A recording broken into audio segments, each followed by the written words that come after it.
Vamos a recibir a Juan Carlos Cubeiro, al que se viene nombrando durante bastante rato esta...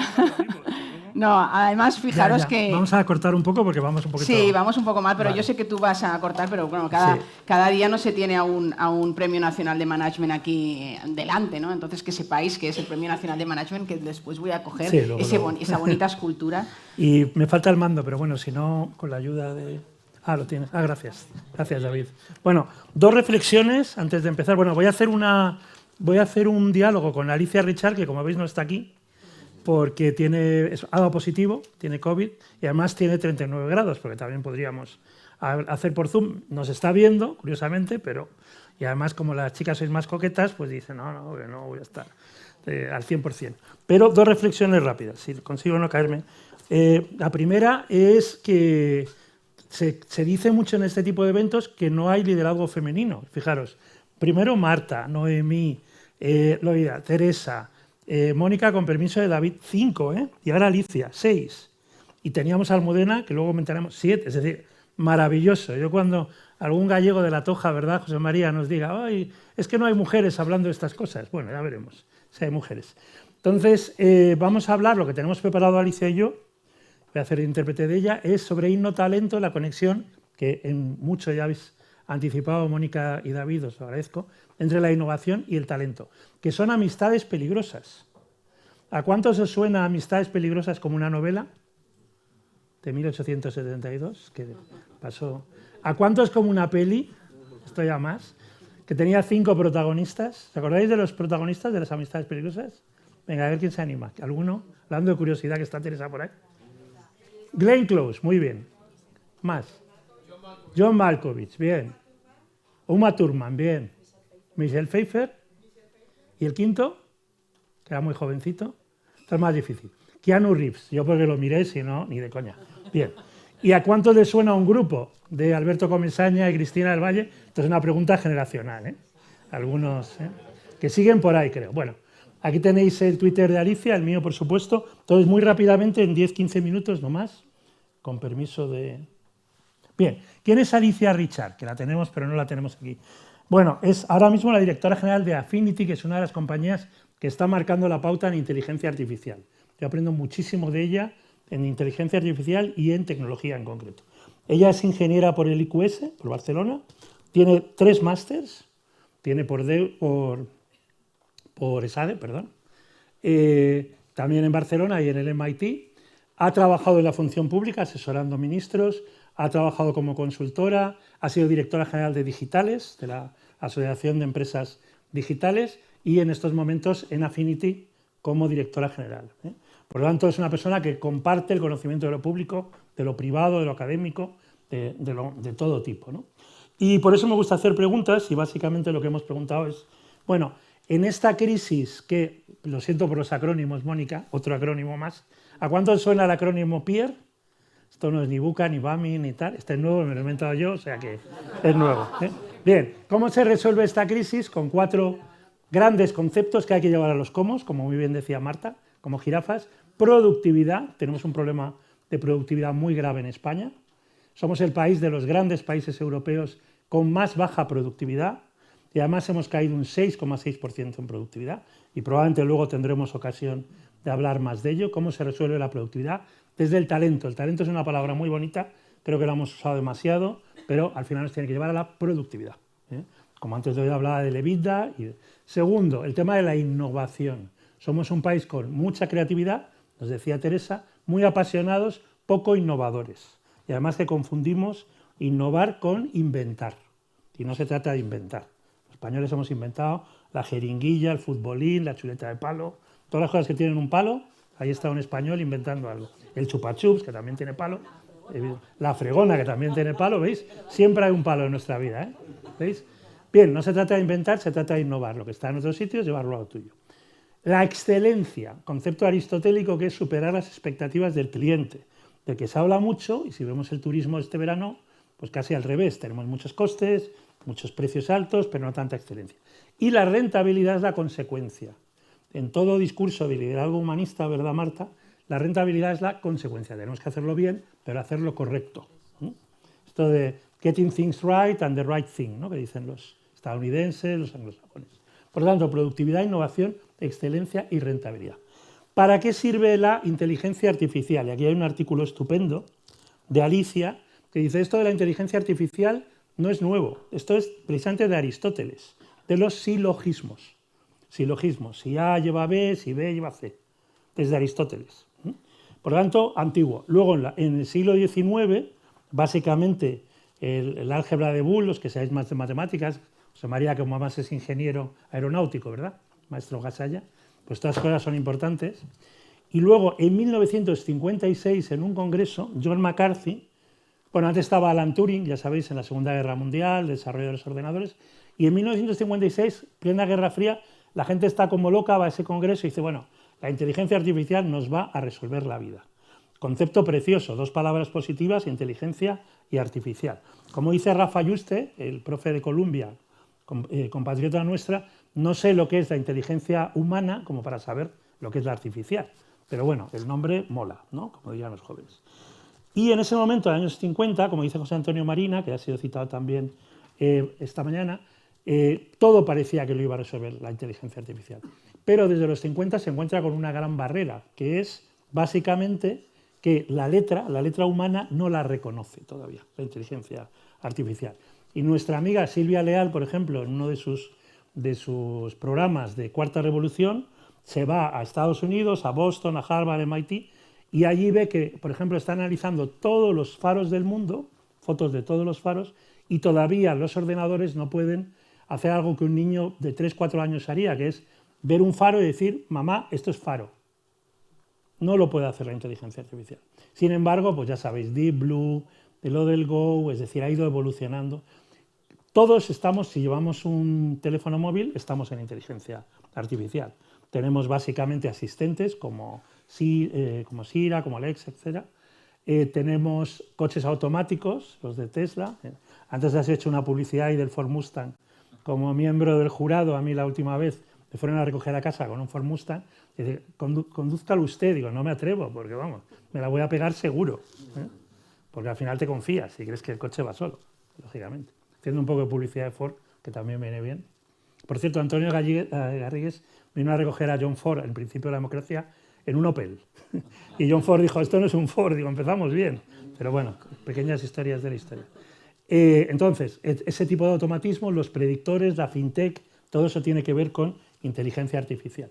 Como tenemos un serio problema de productividad, no solamente hemos caído un 6,6% en la economía española, sino que os recomiendo un texto de Funcas, de la Fundación de las Antiguas Cajas, Vicente Salas, catedrático emérito de la Universidad de Zaragoza, ahora vuelve a conectar con Teresa.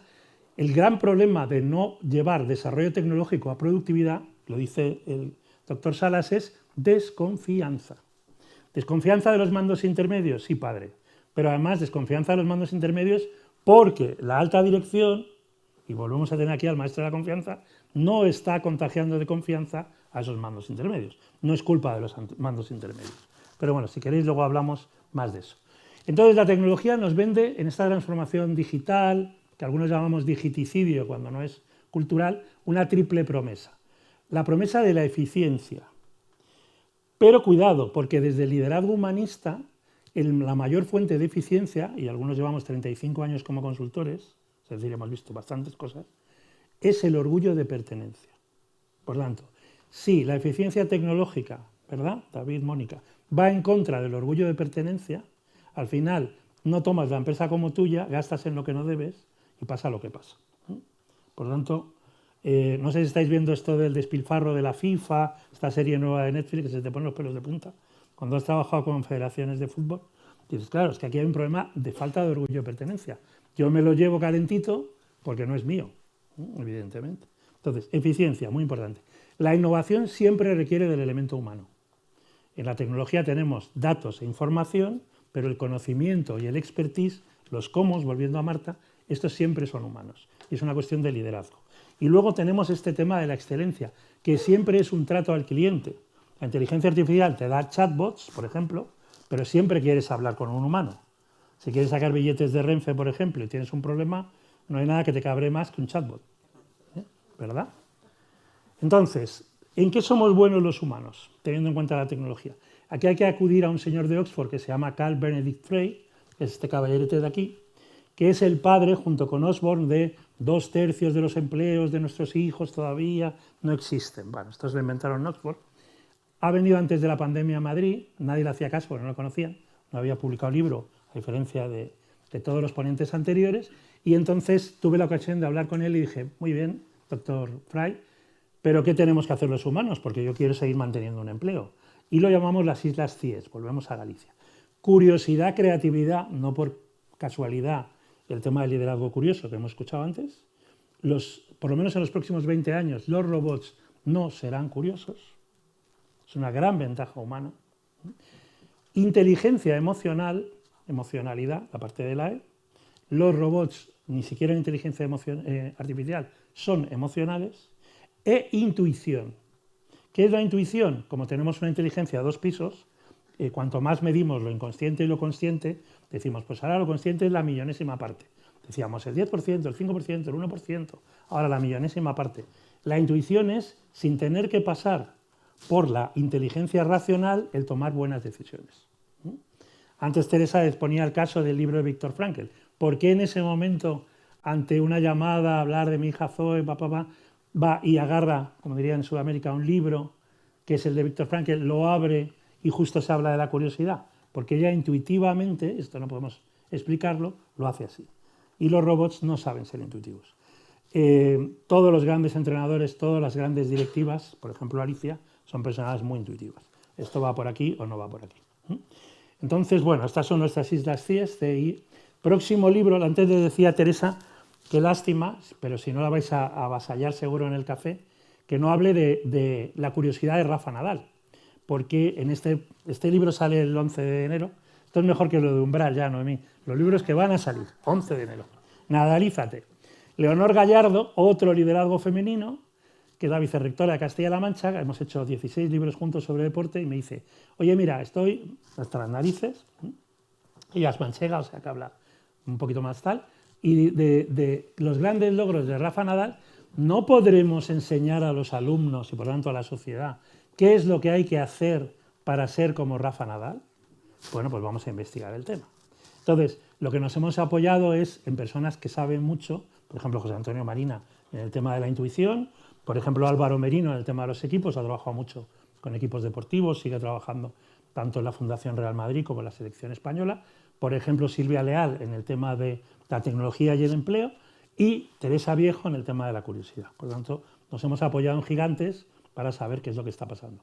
Esta es Soft Skills, que se ha estado hablando desde el principio, también otro acrónimo, otro más para llevarse a casa, RAID. La resiliencia, pero como muy bien habéis dicho, resiliencia activa, porque hay un libro reciente de Diego Fusaro de este verano, gran pensador italiano, desgraciadamente no se traduce en sus libros en castellano, que es Odio la resiliencia. ¿Pero cómo que odias la resiliencia? Lo acaba de decir David. La resiliencia no puede ser una excusa para la aceptación. Como las cosas están mal, me aguanto. No, no te aguantas. Lo que hace Nadal es no aguantarse. Tengo 23 lesiones, pero sigo jugando. Me han dicho que por ser padre primerizo no me va a cambiar la vida, ya me estoy enterando y ya veré cómo lo hago, pero esto lo voy a superar. Esa es la resiliencia que interesa realmente. Equipo, equipo, equipo, equipo. La paradoja, sobre todo los que trabajamos en consultoría, cuanto más se habla de equipo, menos equipo suele haber en las empresas. Hacer equipo. Ayer, que la selección jugó muy bien, Jordi Alba, tal, no hubo equipo. Como no juguemos como equipo contra Alemania y contra Japón, nos van a dar. Porque la clave en 2010 era, no éramos los mejores, hombre, no éramos tan malos, estábamos algunos, o estaban en el Balón de Oro, de los 50 primeros, ahora no, pero hay que ser equipo. Y el problema del estrés es que cuando hay mucho estrés, las personas tendemos a ser individualistas. Por lo tanto, nos tenemos que poner a prueba. Luego todo el tema de la involucración, compromiso, engagement, que es. El compromiso es muy bajo en estos momentos. Los datos de Gallup es a nivel nacional, solo el 6% de los empleados tiene un alto nivel de compromiso. Todo el quiet quitting, que también usando palabras en inglés, ¿no? Es decir, todavía no me he ido, pero es como si me hubiera ido porque mi productividad es bajísima. Y luego todo el tema, volvemos a lo mismo, de cómo tomamos decisiones, cómo se nos enseña a tomar decisiones. Volviendo al caso de Rafa, Marina nos cuenta que la decisión de si le doy a la pelota de una manera o de otra, Rafa la toma, si se puede decir tomar, en 150 milésimas de segundo. Madre mía. ¿Eh? Así es como tienen que ir.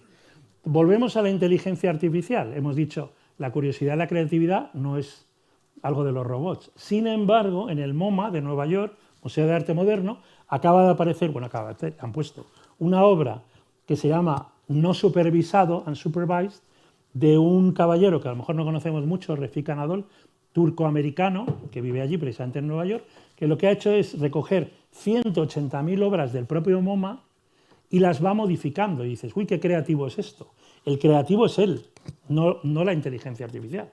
La inteligencia artificial lo que hace es recoger todas las obras que hay en el MoMA y las va cambiando de manera que se alimenta.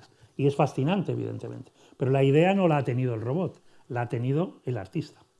Por tanto, por ejemplo, si Mozart, pudiéramos clonar a Mozart y pedirle, haz la Sinfonía 45, no haría la suma, el copy-paste, decíamos los consultores de los 80, bueno, el copy-paste, ¿no? Mezclábamos cosas, de las 40 sinfonías 41 anteriores. No, lo que haría es algo nuevo. Los artistas siempre quieren algo nuevo, ¿eh? Los robots no pueden hacer algo nuevo. Entonces esto nos da, ya voy acabando, un doble paradigma. ¿Los robots acaban con el trabajo? Sí, arrasan el trabajo. Paradigma Terminator. Trabajo, instrumento de 3 palos del Imperio Romano. Por tanto, tortura. El trabajo ha sido históricamente una tortura y lo han hecho los siervos, los operarios, los obreros, los proletarios, los esclavos. Y ahora los robots. ¿Qué es trabajo? Bajo valor añadido. Ahora, empleo, que no es lo mismo.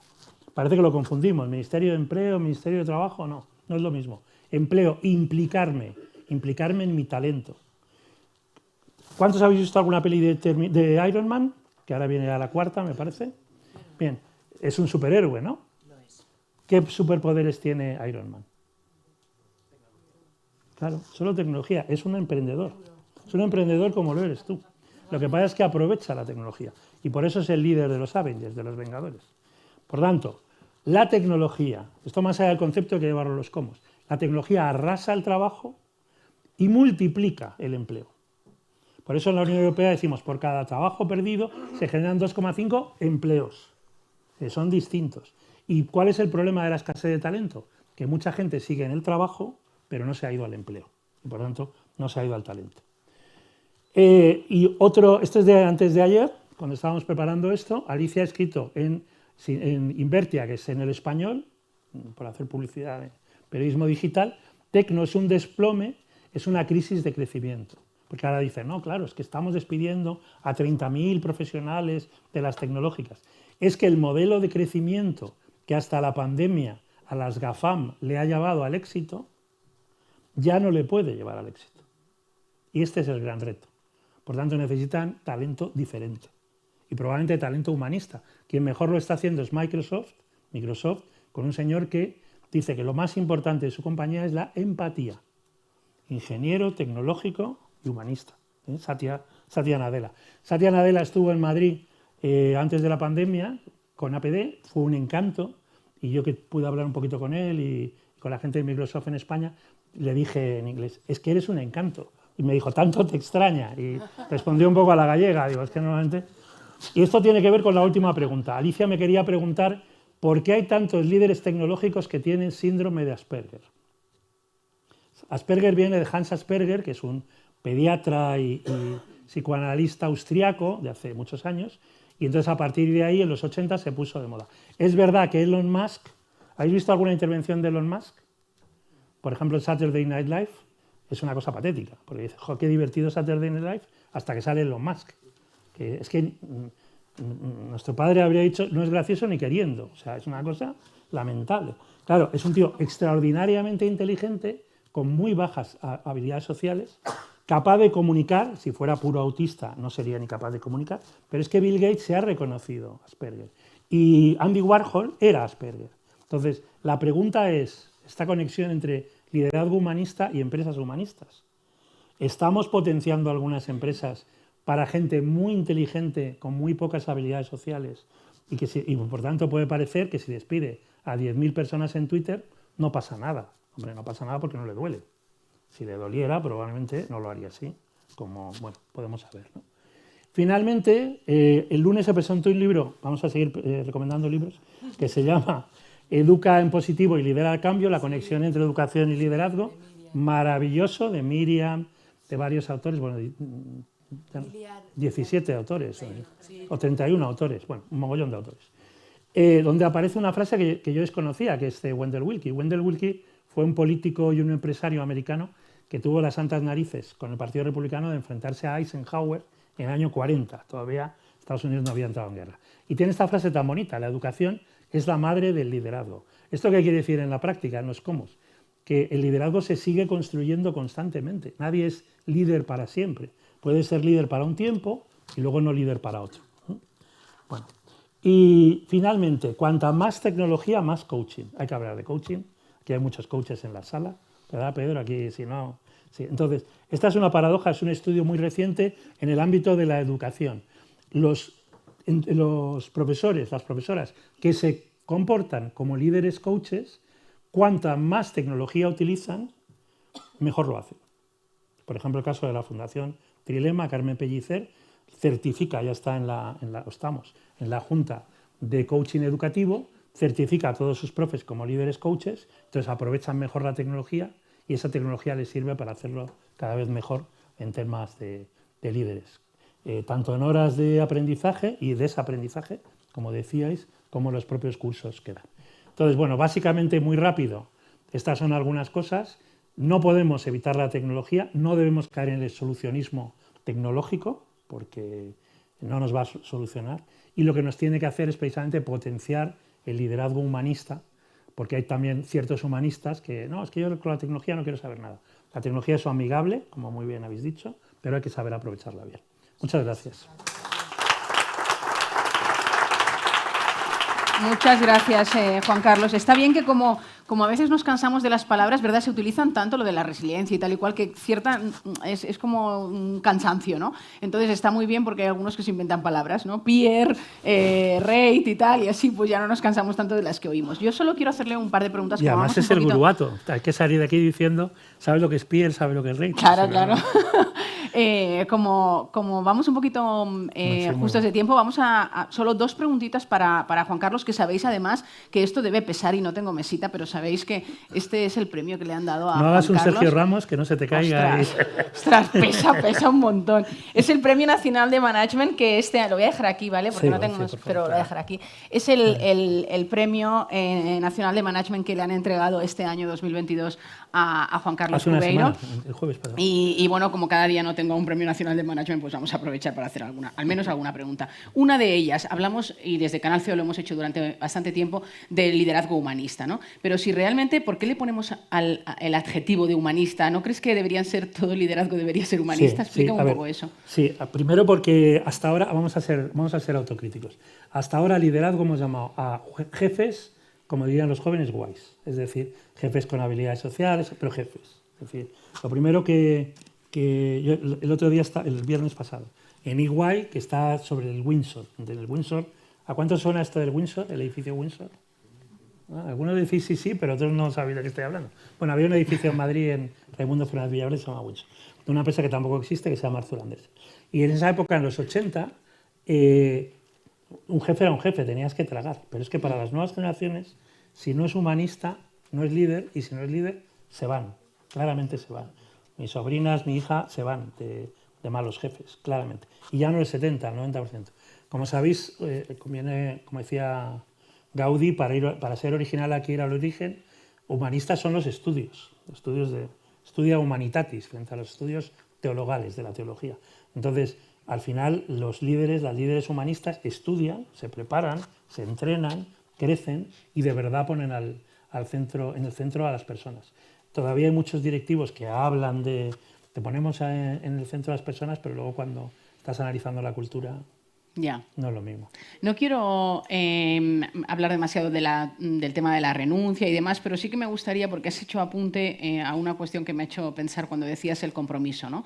Realmente el gran problema no es tanto esa gran renuncia si llega en Estados Unidos, aquí pues a los niveles de Europa, ¿no? Pero no es tanto la desbandada, ¿no? Sino que existe desbandada porque existe falta de compromiso, se me ocurre, porque además el 6% es realmente muy bajo. Antes estábamos en el 8%, me he fijado que lo has bajado, o lo han bajado los estudios. Entonces, cuéntame un poco qué podemos hacer las personas que tenemos equipos,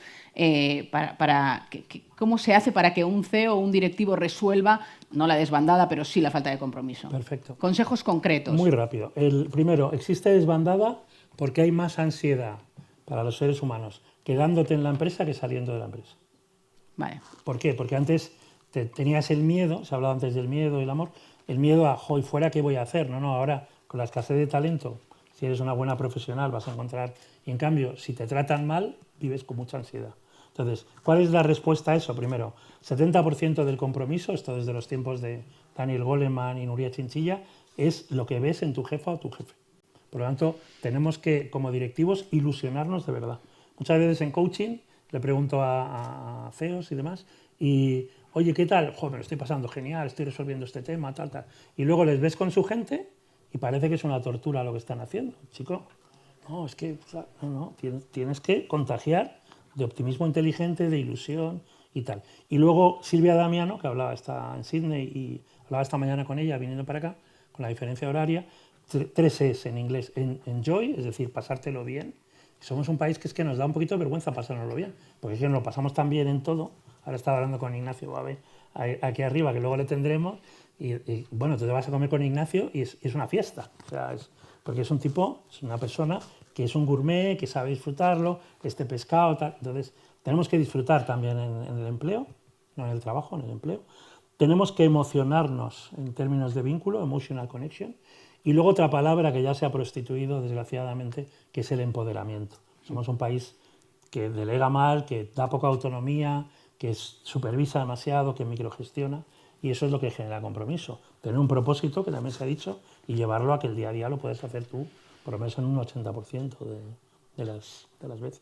Yo me pasaría horas hablando con Juan Carlos, porque ya sabéis, os lo he comentado antes, que se lee, yo la primera vez que me lo dijo, os confieso que no me lo creía, pero después, hablando con él, viéndolo en muchos eventos, y me di cuenta que sí, que se lee un libro al día, pero habrá días que no. Hay días que no, claro. Pero muy pocos. Y hay días que 2. Pero vamos, ayer, claro, viene la Navidad, las editoriales no sacan, voy muy rápido. Pero es que ayer había libro nuevo de Pedro Baños, que es amigo de John Carlin, que es amigo tal. Digo, ostras, es que me lleve 5 así como, es que los quiero leer ya. Por supuesto, hay que leerlos, de verdad, hay que leer el de Teresa, es imprescindible. Sí, estoy ya para hacer el de Loida, el de Upgrade. Es decir, es que, de verdad, solamente una cosa, no quiero ser patriotero, con esto acabamos. Si hay un libro de un americano o una americana por ahí y de un compatriota, empezad por el del compatriota. Porque en el 80% es una revolución que tenemos en el management en nuestro España, país. Sí, tenemos mucho sesgo con eso. Claro, o sea, hemos pasado la vida en el management diciendo palabras en inglés, que entonces estamos sesgados. Marta mencionaba a Brené Brown, yo la quiero mucho, la vulnerabilidad, pero anda, lleva años ya vendiéndonos la vulnerabilidad, que era, oye, René, sácate algo nuevo. Pues no. O sea, en cambio tienes a Teresa investigando, sacando tal, y como ella, todos los casos.